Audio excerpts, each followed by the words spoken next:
Hi everyone, Craig Paul here. Hope you're well. The thing I'm going to talk to you about today is the first in a series of videos, so please look out for them, on cognitive distortions. Now, what are cognitive distortions, I hear you ask? Well, to me, the term cognitive distortions sounds like psychobabble. So we're going to call them unhelpful patterns of thinking because that's what they are. Now, there's a number of them. In fact, there's 15 in my book that I talk about of the most common ones.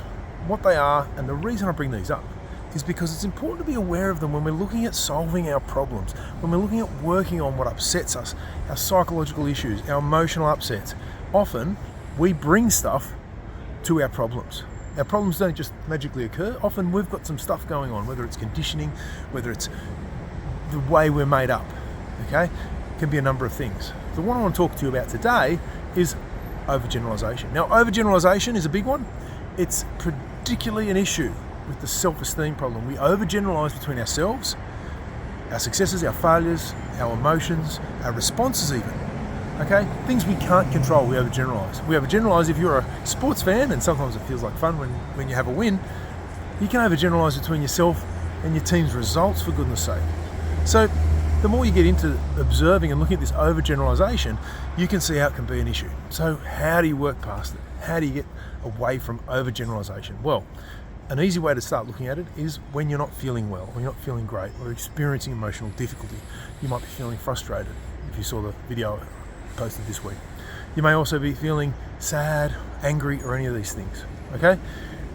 When you experience that, to make that distinction between yourself and what you're experiencing is, rather than say, I'm sad, or I'm depressed, or I'm unhappy, say, this is unhappiness that I'm experiencing today.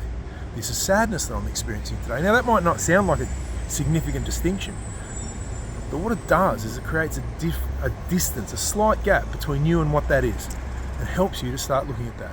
Other ways is to accept yourself unconditionally, not based on anything other than the fact that you can breathe, so that you're no longer forcing this notion of acceptance on yourself based on factors outside of your control.